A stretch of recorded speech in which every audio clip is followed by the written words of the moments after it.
Next is guarantee of profit. Guarantee of profit means when 2 or 3 partners are there and they are giving one partner to a guarantee of a particular amount. जैसे कि minimum एक profit का amount fix कर दिया कि इससे कम profit होने पर आपका प्रॉफिट आपको इतना ही दिया जाएगा और बाकी बचा हुआ जो लॉस होगा वो बाकी के पार्टनर्स शेयर करेंगे। इस कंडीशन में क्या होता है कि जितने भी पार्टनर्स हैं वो उस डेफिशिएंसी को, उस प्रॉफिट की कमी को जो कि गारंटीड प्रॉफिट में दिया है उसको शेयर करते हैं या बेयर करते हैं। ये भी 2 केसेस में हो सकता है, guarantee given by a single partner और guarantee given by all partners.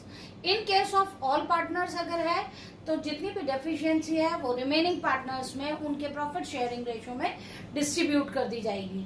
और guaranteed bye a single partner होगा, अगर एक पर्टिकुलर पार्टनर ने गारंटी दी है उस केस में क्या होगा कि जो भी गारंटी का लॉस होगा या जो भी डेफिशिएंसी होगी which will be borne by the particular single partner, तो वो एक पर्टिकुलर पार्टनर ही उसे बेयर करेगा। Let's take an example and we will start the second illustration.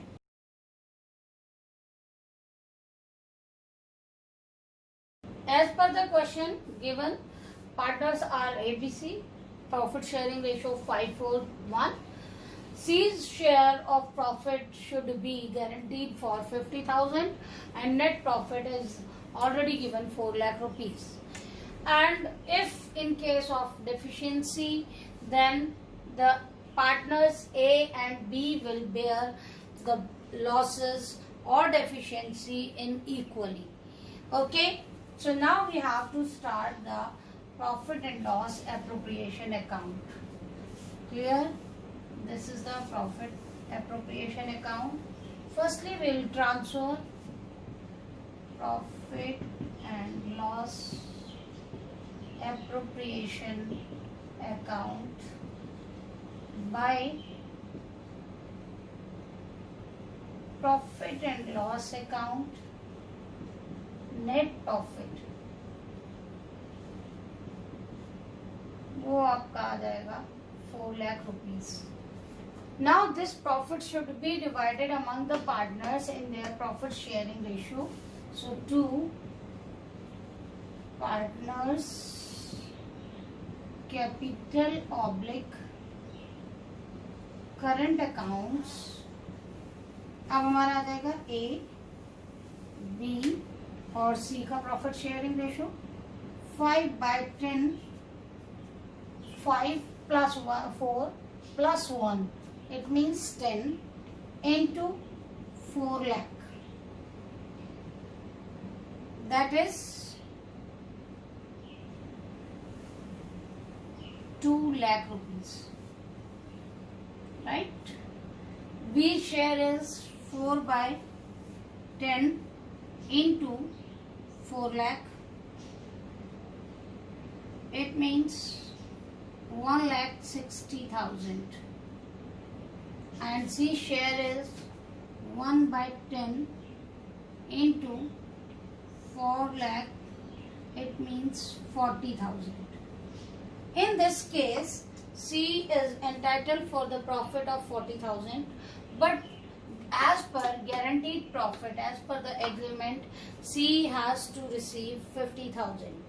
So C will get the amount 50,000, means add profit.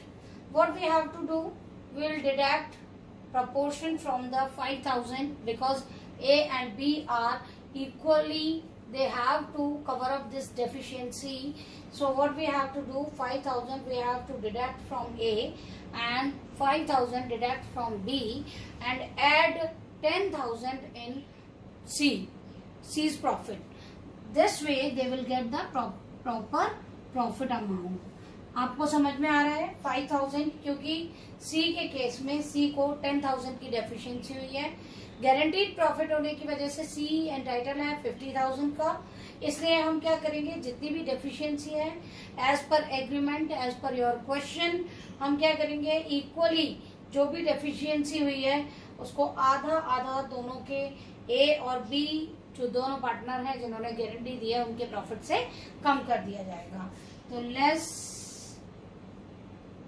Seize adjustment 5000, it means इसका हो जाएगा 1,95,000 और इनका हो जाएगा लेस सीज एडजस्टमेंट और गारंटी भी लिख सकते हैं हम 5,000, तो ये भी यहाँ पर हो जाएगा 1,55,000 और इसके केस में एज शेयर एडजस्टमेंट होगा ये एंड फ्रॉम बी शेयर, इसको ए और बी से जो प्रॉफिट मिलेगा 5,000, टोटल सी का शेयर हो जाएगा 50,000 and now the total is 4 lakh rupees.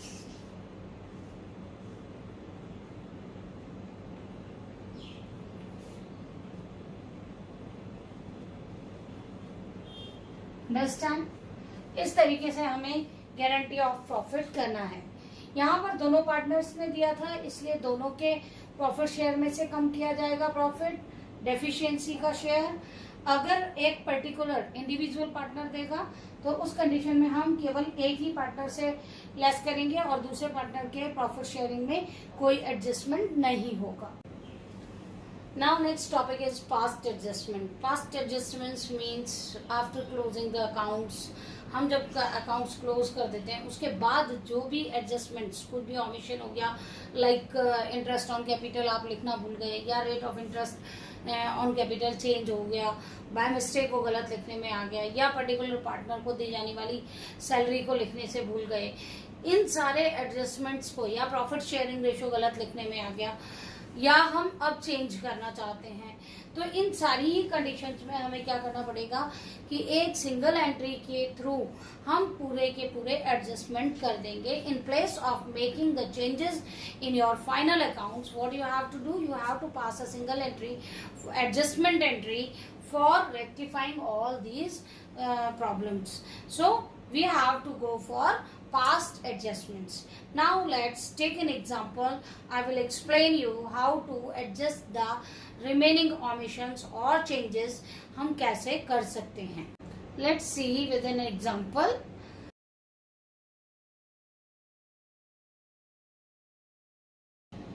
As per the question, it is given that PRS 3 partners are there. Capitals are given 4 lakh, 3 lakh 20,000 and 2 lakh 40,000. Ratio, profit sharing ratio is 3:1:1. Salary to the partner P 3,000 per month and R 2,000 per month. General reserve should be transferred 20,000 rupees. Net profit is given 2 lakh rupees and interest on capital 5%. Before these adjustment, profit is already distributed among the partners. अब जबकि profit already distribute किया जा चुका है तो हमें वो profit उनसे वापस लेना पड़ेगा पार्टनर्स से, मीन्स हम उनके अकाउंट्स में डेबिट करेंगे और बाकी की जो चीजें हैं जैसे सैलरी उनके अकाउंट में क्रेडिट हो जाएगी, नेट प्रॉफिट का जो रिमेनिंग प्रॉफिट शेयर होगा वो उनके अकाउंट में क्रेडिट होगा और इंटरेस्ट ऑन कैपिटल भी उनके अकाउंट्स में क्रेडिट होगा। तो ये सारे एडजस्टमेंट्स हमें करने होंगे और उसके लिए हमें पहले फिर से एक बार एडजस्टमेंट टेबल तैयार करनी होगी। इस प्रॉफिट को डिस्ट्रीब्यूट कर दिया जा चुका है तो हमें देखना होगा कि 2 लाख को हम 3:1:1 मीन्स 3/5, 1/5 और 1/5 में डिस्ट्रीब्यूट कर चुके हैं। प्रॉफिट डिस्ट्रीब्यूशन शो करेंगे। हम सबसे पहले एडजस्टमेंट टेबल तैयार करेंगे।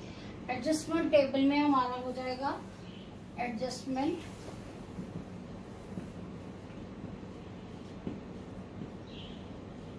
टेबल। इसमें आपका पहले आप ले लो पर्टिकुलर्स। हम रिक्वायरमेंट के हिसाब से इसमें टेबल बनाएंगे, इसके कोई पर्टिकुलर कॉलम फिक्स नहीं होते हैं। एज पर रिक्वायरमेंट हम उसे चेंज कर सकते हैं कम या ज़्यादा। हमारे 3 पार्टनर हैं तो हम उसके लिए 3 पार्टनर्स की 3 कॉलम और एक फर्म का यानी कि 4 कॉलम बनाएंगे।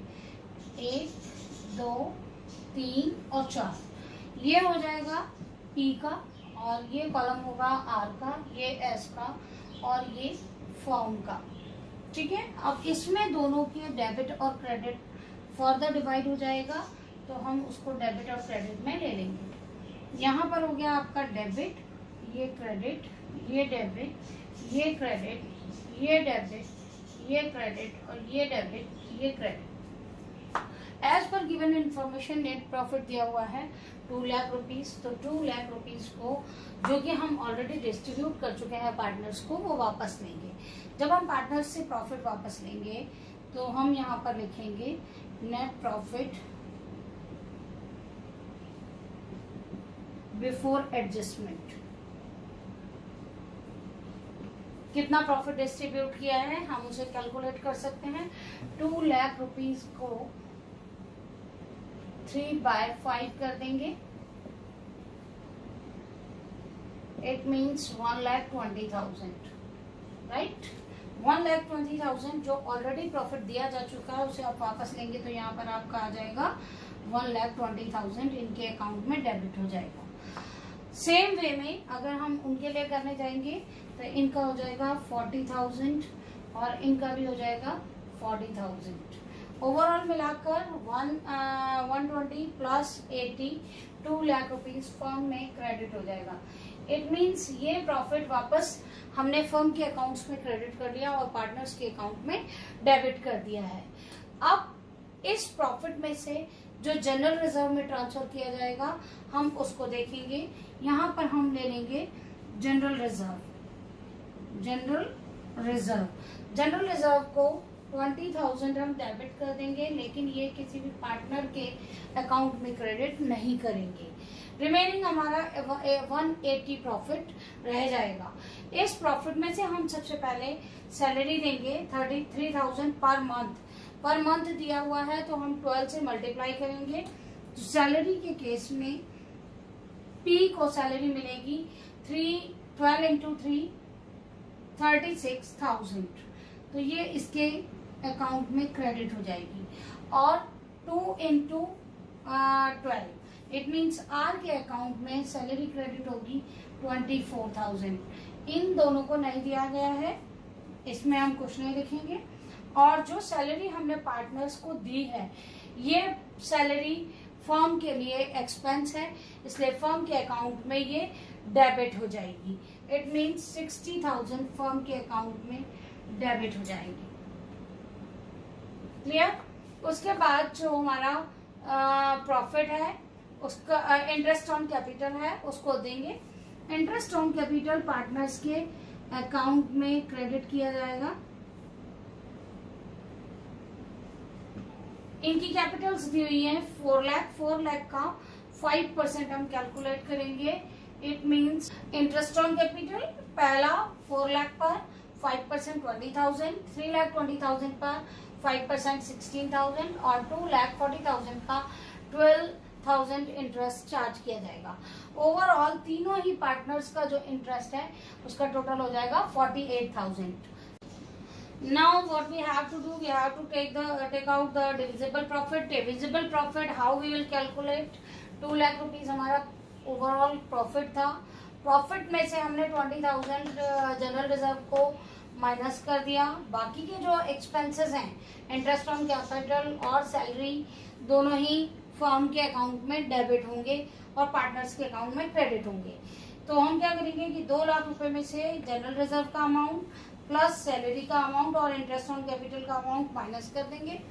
जो दिया हुआ है 2 lakh minus 20,000 plus 60,000 plus 48,000। Overall deduction के बाद हमारे पास आता है प्रॉफिट जो बचा हुआ है डिविजिबल, वो है 72,000। 72,000 प्रॉफिट को हम 311 में डिवाइड कर देंगे, जो हो जाएगा आपका 43,200, 14,400 and 14,400। It means overall 72,000 profit आ जाएगा। After calculating the divisible profit हमें क्या करना है, डेबिट और क्रेडिट ईच कॉलम का हम अलग से टोटल कर लेंगे।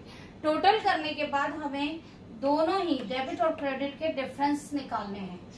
जनरल एंट्री बनाने के पर्पज से प्रॉब्लम आती है, इसलिए मेरा ये सजेशन होगा कि जिस साइड का आपका टोटल ज़्यादा है आप उसी साइड डिफरेंस को लिखेंगे। तो नेट इफेक्ट शो करने के लिए या डिफरेंस अमाउंट शो करने के लिए आप जिस साइड का टोटल ज़्यादा है उस साइड लिखें। यहाँ मैंने 1,20,000 के साथ 20,800 जो डिफरेंस है 120 माइनस 99,200 किया तो आपका आ जाएगा 20,800। 40,000 में और 54,400, 54,400 इज ग्रेटर देन 40,000, 14,400 जो डिफरेंस आया वो मैंने लिख दिया क्रेडिट साइड में। डेबिट साइड में इसका टोटल है 40,000, क्रेडिट साइड का टोटल है एस का 26,400, डिफरेंस लेते हैं तो 13,600 आ जाता है। इस डिफरेंस के बेसिस पर अब हमें एक जर्नल एंट्री बनानी होगी। एज पर दिस टेबल हमारे according P is debited bye 20,800, तो हमारी जो एडजस्टमेंट एंट्री होगी वो किस तरह से लिखी जाएगी। P's capital account debit with 20,800। R का क्रेडिट हो रहा है नहीं लिखेंगे, S का डेबिट हो रहा है तब हम लिखेंगे S capital account debit with 13,600 to R's capital account कितने अमाउंट से होगा 14,400, और जो हमने जनरल रिजर्व में ट्रांसफर किया था वो भी आपका यहाँ आ जाएगा टू जनरल रिजर्व 20,000। अगर हम चेक करेंगे ये एंट्रीज आपकी क्रॉस वेरीफाई हो जाती हैं। उसका रीजन ये है कि इस साइड का टोटल जो आपका डेबिट है उसके इक्वल ही आपका क्रेडिट साइड का टोटल होगा। फंडामेंटल्स ऑफ पार्टनरशिप मैंने पूरा कंप्लीट किया है। इसमें अगर आपको कहीं कोई प्रॉब्लम आती है तो आप कमेंट बॉक्स में जाकर कमेंट करके अपनी क्वेरीज को पूरा कर सकते हैं। मैं अभी तक के जितने भी क्वेश्चंस मैं समझा सकती थी प्रैक्टिकली मैंने आपको बताए हैं, और बाकी के क्वेश्चंस के लिए आप वीडियो में लिंक मिलेगा, लिंक के थ्रू आप PDF फाइल के जरिए क्वेश्चंस को, न्यूमेरिकल क्वेश्चंस आप गेन कर सकते हैं और उन्हें सॉल्व करके प्रैक्टिस कर सकते हैं। अगर आपको मेरा वीडियो पसंद आया है तो उसे लाइक करिए, अपने फ्रेंड्स और आपके साथियों को शेयर करिए और चैनल को सब्सक्राइब करना मत भूलिए।